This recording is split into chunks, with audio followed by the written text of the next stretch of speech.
एक समय की बात है। एक छोटे से शहर में एक छोटा सा परिवार रहता था। उस परिवार में मुकेश अपनी बीवी मीनू और उनकी 10 साल की एक बेटी आशी के साथ हंसी खुशी रहते थे।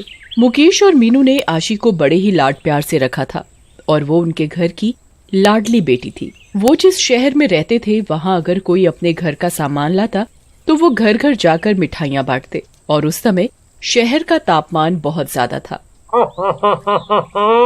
आज कितनी गर्मी हो रही है ना मीनू? सही कह रहे हो जी। क्यों ना हम अपने घर में एक एसी ही ले आए? ये क्या कह रहे हो आप? आपको पता है ना एसी कितना महंगा आता है? क्या मम्मी, सही तो कह रहे हैं पापा। और देखो ना कितनी गर्मी हो रही है, मान जाओ ना मम्मी। अच्छा ठीक है बेटा, हम कल ही एसी लेने चलते हैं। आशी बेटा, तुम्हें पता है ना कि तुम्हारे पापा के पास अभी इतने पैसे नहीं है कि वो एसी ला सके। और बेटा तुम अपने पापा की हाँ में हाँ मिला रही हो। क्या मीनू, अगर अब आशी ने कहा ही है तो एसी आएगा ही आएगा। हाँ पापा, मुझे भी बहुत गर्मी लगती है, मुझे एसी चाहिए, मतलब चाहिए। अरे मीनू अब मान भी जाओ, तुम पैसों की फिक्र मत करो। हाँ माँ, मान जाओ ना, अब तो पापा ने बोल दिया पैसों की फिक्र मत करो। अच्छा ठीक है भाई, ठीक है, अगर आशी ने अब बोल ही दिया है तो एसी आएगा ही आएगा। ये हमारे घर एसी आएगा, हमारे घर एसी आएगा। अब मुझे गर्मी में नहीं सोना पड़ेगा। देखो तो मीनू, आशी कितना खुश हो गई है। सही कह रहे हो जी। फिर अगली सुबह मुकेश, मीनू और आशी एसी लेने के लिए घर से निकल जाते हैं और थोड़ी ही देर में तीनों एसी वाले की दुकान पर पहुंच जाते हैं और दुकानदार बोलता है, आइए भाई साहब आइए, बोलिए क्या दिखाना है? AC, fridge, cooler. भाई साहब हमें एक अच्छा सा और सस्ता सा एसी दिखा दो।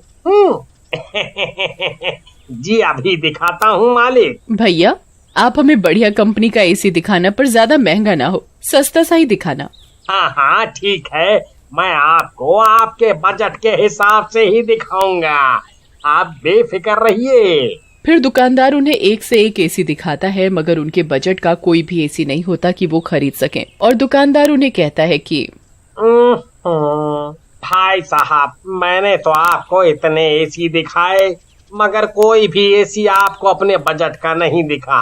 आप एक काम कीजिए, हमारे पास सेकंड हैंड एसी भी है, आप उनमें से ले लीजिए, क्या पता उसमें कोई आपको आपके बजट का मिल जाए। वारंटी भी है उन सब की, पर थोड़े से पुराने हैं, पर चलते अच्छे हैं, चकाचक।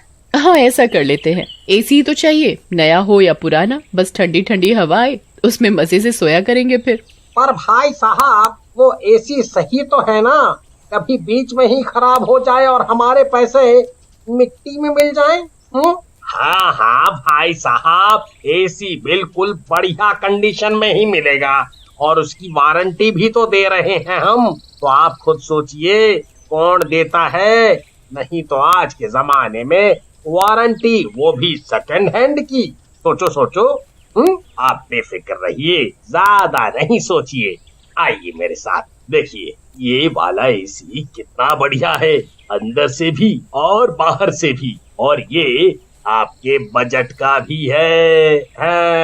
हाँ ये एसी बढ़िया लग रहा है। वैसे कितने का है भैया ये वाला एसी? मैडम 9,000 का है। भाई कुछ ज्यादा ही है इसके रेट, थोड़ा कम कर लो। आपको हमने बोला है महंगा नहीं चाहिए, आप एसी का दाम थोड़ा सा कम कर लो, हम पक्का ले लेंगे। अच्छा चलिए ठीक है, मैं आपके लिए इसका रेट भाई 8,500 ही कर सकता हूँ, इससे कम नहीं हो पाएगा। चलो यही एसी ले लेते हैं। आप पैसे जमा कर दीजिए, आशी और मैं बाहर से रिक्शे वाले को लेकर आते हैं, आप बाहर खड़े हो जाइए दुकान के। ठीक है, तुम चलो, मैं आता हूँ एसी के पैसे देकर। हाँ जल्दी आना पापा। फिर मुकेश, मीनू और आशी बीच रास्ते में से लड्डू लेकर अपने घर की ओर चल देते हैं और अपने सभी पड़ोसियों को एसी आने की खुशी में लड्डू बांटते हैं।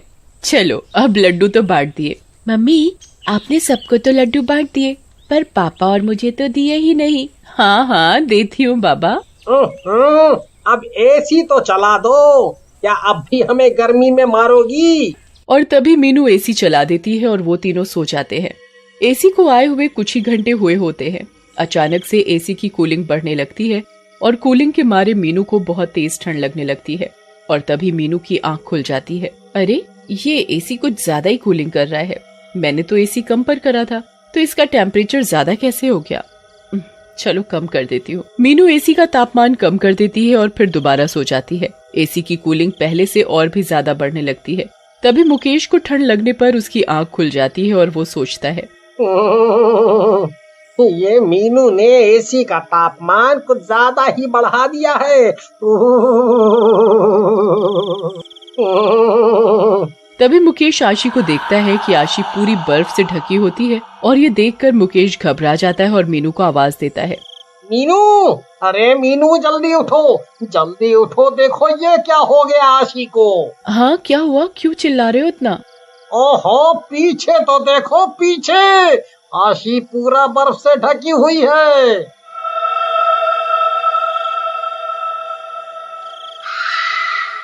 आशी, ये क्या हो गया? ये पूरी बर्फ में कैसे ढकी हुई है? हाय राम, ये क्या हो गया आशी को? ये देख मीनू और मुकेश इतना डर जाते हैं कि उन्हें कुछ सूझता ही नहीं।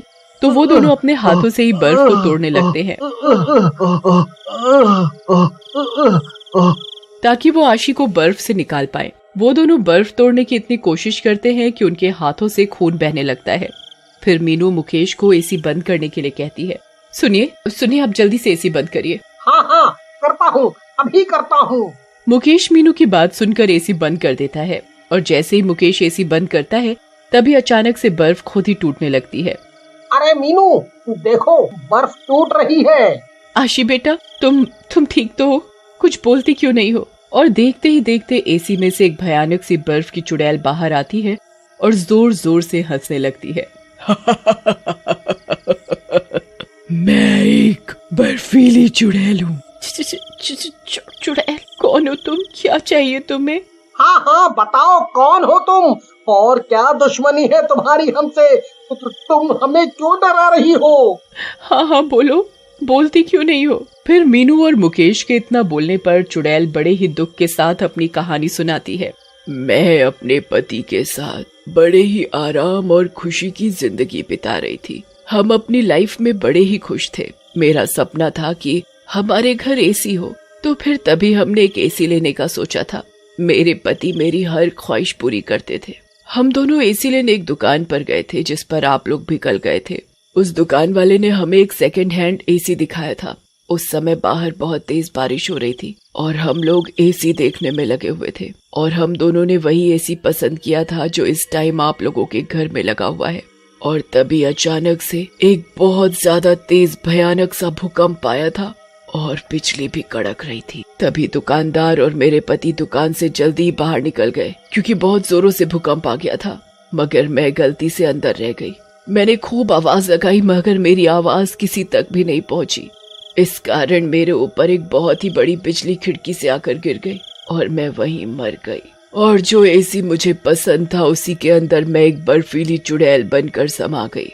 और मेरे मरने के कुछ सालों बाद आप लोग उस दुकान पर गए जिस दुकान पर मैं एसी खरीदने गई थी और इस कारण मैं आप लोगों के साथ आपके घर आ गई एक बर्फीली चुड़ैल बनकर। फिर मेरी आत्मा इस एसी के अंदर समा गई थी क्योंकि मुझे और मेरे पति को ये एसी बहुत पसंद था और तभी से मेरी आत्मा भटक रही है। फिर मीनू और मुकेश एक पुजारी को बुलाकर लाते हैं। पुजारी उस बर्फीली चुड़ैल को अपनी मंत्र शक्ति से मुक्ति दिला देता है। फिर मीनू और मुकेश बड़े प्यार और आराम से रहने लगते